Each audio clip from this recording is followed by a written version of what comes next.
Look at the face of the central figure in this image.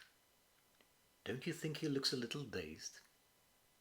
And what do we make of the concerned expression on the face of the person holding his arm? Is it worry or disapproval? The figure stumbling home under supervision is clearly lost. His companion lights the way for him and ensures he gets home safely. Holding a lantern in his hand, he carefully guides his companion. That these two are Freemasons is evident from their swords. The drunken gentleman seems to be waving his carelessly, while his companion discreetly supports his under the arm.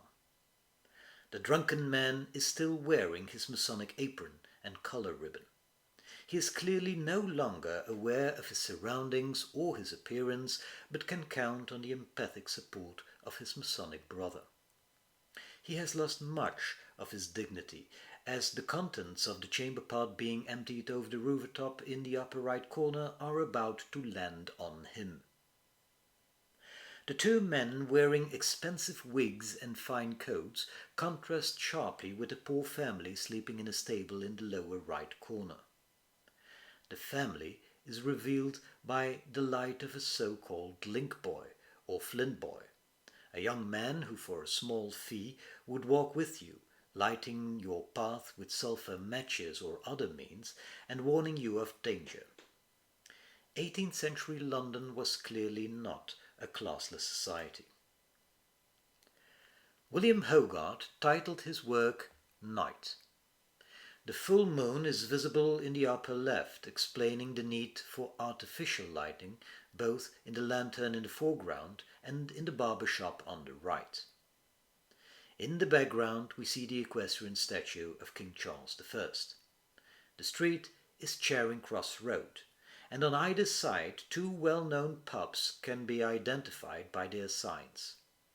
On the left, the Earl of Cardigan, and on the right, the Rummer Tavern.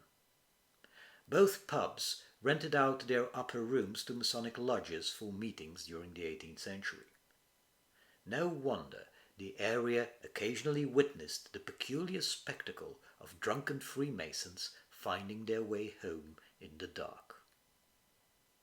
The drunken Freemason represents Sir Thomas de Vale, a strict judge in his professional life who reportedly was much more lenient when it came to his own personal morals. In 1736 he was the driving force behind a significant package of legislation that led to the so-called Gin Act. Since the 1720s, the sale of cheap alcohol, particularly low-cost Holmes distilled gin, had become a socially disruptive issue, leading to unemployment, poverty and public disorder. Londoners were not willing to give up their gin without a fight and even revolted against the excessive taxation of their favourite drink. In the end they lost, and in 1736 the Gin Act came into effect.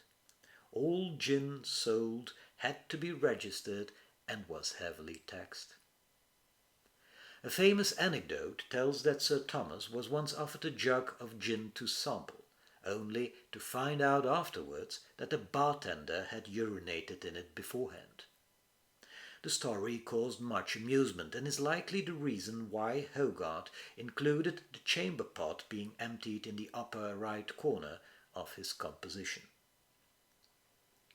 Not only is Sir Thomas portrayed as drunkenly stumbling through the streets of Hogarth's London, but he also fails to notice that behind him a cask of illegally distilled gin is being unloaded by a bartender who casually smokes his pipe.